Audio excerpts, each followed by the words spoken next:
बिस्मिल्लाहिर्रहमानिर्रहीम। Voice of premiere में एक दफ़ा फिर खुशामदीद। आज का जैसे हमने लास्ट डिस्कशन में डिस्कस किया था कि मजिस्ट्रेट और कोर्ट ऑफ सेशन और हाई कोर्ट का ट्रायल का जो मेथड है वो क्या है। आज उसी बात को उधर से आगे स्टार्ट करते हैं और इसके अंदर एक नुक्ता जो कि पेपर पॉइंट ऑफ व्यू से भी बड़ा अहम है और पिछले कुछ अरसे से रिपीटेडली जो है ना एलएलबी के जो पेपर्स हैं उसके अंदर पूछा जा रहा है। वो है उसका मजिस्ट्रेट के ट्रायल का सेक्शन नंबर 249 ए और सेशन और हाई कोर्ट का 265 के, जिसको मिला के पढ़ा जाता है 561 ए के साथ। ये तीनों जो सेक्शंस हैं ये रिपीटेडली डिस्कस किए जा रहे हैं। आज हम समझने की कोशिश करेंगे कि इन तीनों सेक्शंस के अंदर क्या डिस्कस किया गया है। अगर हम बात स्टार्ट करें मजिस्ट्रेट के ट्रायल से जहां पे 249 ए का तस्करा है, तो 249 ए के अंदर वो बयान करता है कि मजिस्ट्रेट के पास ये ताकत है, पार है उसके पास कि वो ट्रायल की किसी भी स्टेज के ऊपर जो अक्यूज है उसे इक्विट कर सकता है अगर उसको ये नजर आए कि जो अक्यूज है वो उसके ऊपर जो लगे हुए चार्ज हैं वो ग्राउंडलेस हैं और कोई प्रोबेबिलिटी नहीं है कि उसको किसी भी तरह से कन्विक्शन की जा सकती है।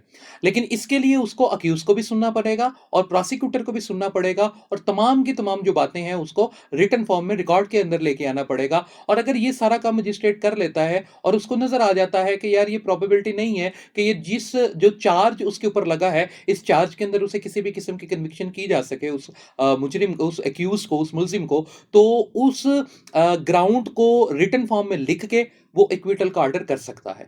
बिल्कुल यही बात 265 के में लिखी गई है, लेकिन वो बात हाई कोर्ट से रिलेटेड या कोर्ट ऑफ सेशन से रिलेटेड है। यानी जो चीज मजिस्ट्रेट का 249 ए है, सेम बात जो है वो हाई कोर्ट और कोर्ट ऑफ सेशन का 265 के में लिखी गई है कि वहां पे भी पार दे दी गई है कोर्ट को, यानी हाई कोर्ट को और कोर्ट ऑफ सेशन को, कि वो भी ट्रायल की किसी भी स्टेज के ऊपर अगर उनको ये नजर आना शुरू हो जाता है कि जो चार्ज किसी स्पेसिफिक अक्यूज्ड के ऊपर लगे हैं वो अक्यूज ने वो काम नहीं किया या चार्ज ग्राउंडलेस हैं, तो प्रोसिक्यूटर को सुन के, अक्यूज को सुन के और ग्राउंड्स को रिटन फॉर्म के अंदर लिख के वो एक्विटल का ऑर्डर कर सकती है। अच्छा, इसके साथ जब हम मिला के पढ़ते हैं 561 ए, तो वहां पे बेसिकली कोर्ट की इनहेरेंट पावर्स को सेव किया गया है और लिखा हुआ है कि ये बेसिकली कोर्ट के पास इख्तियार है कि वो अपनी इनहेरेंट पावर को इस्तेमाल कर सकती है इंसाफ को प्रोवाइड करने के लिए और नाइंसाफी को रोकने के लिए, to do justice and to undo the wrong, to abuse of जो प्रोसेस है कोर्ट का उसको रोकने के लिए बुनियादी तौर पे 561 ए का इस्तेमाल किया जा सकता है। अच्छा, पेपर में जब ये क्वेश्चन बार-बार पूछा जाता है तो अगर आप इसके सेक्शन देखें तो सेक्शन के हिसाब से ये कोई इतनी ज़्यादा लेंथ का क्वेश्चन अटेम्प्ट करना मुमकिन नहीं होता। लेकिन पेपर में क्वेश्चन इस तरह से आ जाता है कि write down the power of या what are the power of acquittal by magistrate और बाय हाई कोर्ट, या what sections deal with the concept कि जहाँ पे हाई कोर्ट या मजिस्ट्रेट जो है वो किसी भी उसको अक्यूज को इक्विट कर सकता है। तो उस क्वेश्चन के अंदर हमने 249 ए, 265 के और 561 ए, इन तीनों को एक एक करके डिस्कस करना है। ठीक है, अगर आपसे स्पेसिफिकली वो सिर्फ 249 ए पूछता है तो उसके साथ आप 265 के को छोड़कर 561 ए को मिला लीजिएगा। और अगर हाई कोर्ट या कोर्ट ऑफ सेशन यानी 265 के पूछता है तो उसके साथ हाई कोर्ट मिला लीजिएगा, लेकिन क्रॉस रेफरेंस के तौर पे हम 249 का हवाला उसमें दे सकते हैं। लेकिन जब लिखेंगे डिस्कस करते हुए तो वो मटेरियल थोड़ा सा कम है, उसकी गाइडेंस के लिए बच्चों को सिर्फ ये बात मैं बता सकता हूं कि आपने इस सारे के सारे सेक्शन को पढ़ के तोड़ना शुरू कर देना है, यानी उसके एसेंशियल बीच में से ड्राइव करना शुरू कर देना है। जैसे अगर हम 249 ए को पढ़े तो उसका जो हमें एसेंशियल मिलता है, एक तो ये मिलता है कि भाई it is the power of the magistrate, कि ये मजिस्ट्रेट की पावर है। फिर आगे इसके बाद डिस्कस करें क्या पावर है कि वो इक्विट कर सकता है, किसे इक्विट कर सकता है, अक्यूज को इक्विट कर सकता है। किन बुनियादों पे, कि अगर उसको नजर आए कि चार्ज जो है वो ग्राउंडलेस है और कोई प्रोबेबिलिटी नहीं है कि जो अक्यूज है उसको सजा दी जा सके, ये बात आ जाएगी एसेंशियल में। फिर उसके बाद लिखा जा सकता है कि अगला एसेंशियल के प्रोसिक्यूटर को भी सुनेगा, फिर अगला एसेंशियल लिखा जा सकता है कि वो अक्यूज को सुनेगा, और फिर ये एसेंशियल लिखा जा सकता है कि उसकी नजर में इन सारों को सुनने के बाद जो बात या मुद्दा बयान किया जा रहा है उसके हिसाब से वो जो मुलजिम है उसको कन्विक्शन नहीं दी जा सकती या वो ग्राउंडलेस है।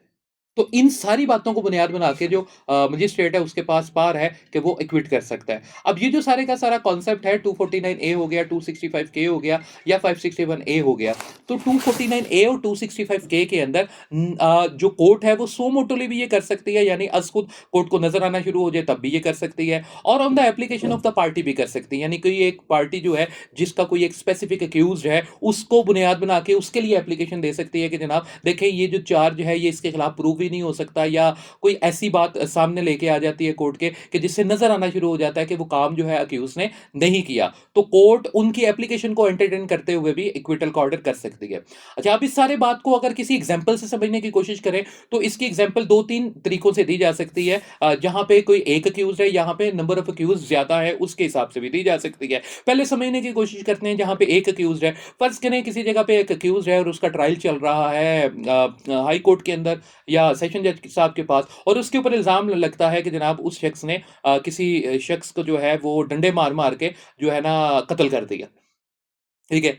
जब कोर्ट के सामने वो बंदा पेश हुआ तो पता लगा जनाब वो अपाहज है, उसके दोनों हाथ ही नहीं है। तो कोर्ट को उधर ही नज़र आना शुरू हो जाएगा कि जनाब ये जो इसके ऊपर चार्ज लगा है कि डंडा मार-मार के मर्डर कर दिया, तो ये तो डंडे का इस्तेमाल ही नहीं कर सकता है। ये तो उस तरह से मतलब जिस जो इल्ज़ाम लगा है उसके ऊपर, उस इल्ज़ाम को उस तरह से साबित ही नहीं आगे किया जा सकता। तो कोर्ट इस बात को ग्राउंड बना के उसके एक्विटल का ऑर्डर कर सकती है। बिल्कुल इसी तरह जहाँ पे 2, 3, 4, 5 अक्यूज़्ड हैं और वहाँ में से किसी एक अक्यूज़्ड के ऊपर स्पेसिफिक इल्ज़ाम लगा हुआ है कि जनाब मर्डर के टाइम जो है वो ये भी मौजूद था उस जगह पे, इसने ललकारा मारा या इसने जो है वो वेपन प्रोवाइड किया, और वो सिर्फ एक स्पेसिफिक पर्सन जो है वो कोई प्ली ले ले, जैसे फर्ज करते हैं प्ली ऑफ एलिबाई ले ले और प्ली ऑफ एलिबाई को साबित कर दे, या कोर्ट को नजर आना शुरू हो जाए कि at the time of commission of the offence वो बंदा वो वाकई वहां पे मौजूद नहीं था, और कोर्ट को नजर आ रहा है कि वो वहां पे मौजूद नहीं था, तो सिर्फ उस एक अक्यूज के लिए भी कोर्ट ऑर्डर कर सकती है। चाहे वो एप्लीकेशन के जरूर उस ऑर्डर को आप ले सकते करवा सकते हैं कोर्ट से, या कोर्ट को अगर खुद नजर आना शुरू हो जाए सो मोटोली तो कोर्ट सो मोटोली भी उनको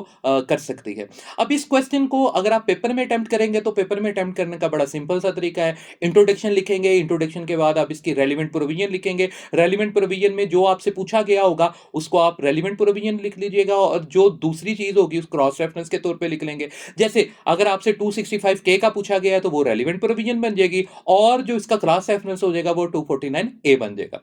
उसके बाद आगे चलेंगे तो हम इसके अंदर लिखेंगे डेफिनेशंस। हमने हर उस बात की डेफिनेशन लिख देनी है जो बात इस सेक्शन के अंदर डिस्कस की गई। जैसे अक्यूज का लिख सकते हैं कि अक्यूज कौन है, इक्विट का लिख सकते हैं डेफिनेशन कि इक्विटल किसे कहते हैं, ट्रायल का लिख सकते हैं क्योंकि अंदर लफ्ज इस्तेमाल किया गया है कि at any stage of the trial, जज के बारे में या मजिस्ट्रेट की डेफिनेशन लिख सकते हैं जो ये कर सकता है। तो हम इस तरह से पिक करके 2 3 4 जो डेफिनेशन है वो लिख देंगे और उन्हीं 2 3 4 के मानी लिख देंगे। उसके बाद अगले स्टेप में आएंगे तो हम असेंशियल्स बना लेंगे। इसी जो पूरे का पूरा सेक्शन है इसको तोड़ेंगे और तोड़ के असेंशन बना लेंगे। जैसे it is a power of the magistrate और द सेशन जज और हाई कोर्ट के जो जस्टिस साहब है उनकी पावर है। नंबर 2 इक्विट कर सकते हैं। नंबर 3 जो भी वो ऑर्डर करेंगे वो रिटन फॉर्म में लेके आएंगे। नंबर 4 ग्राउंड्स को डिस्कस करेंगे। नंबर जो 5 है कि उनको नज़र आना शुरू हो जाए कि ये जो चार्ज है ये ग्राउंडलेस है या जो है बदनीयती के ऊपर मबनी है। इसके बाद आगे हम बना सकते हैं कि वो अक्यूज को भी सुनेंगे, यानी एक दफ़ा उसको सुनने का मौका देंगे और इसके अंदर वो आप डिस्कस कर सकते हैं। अगर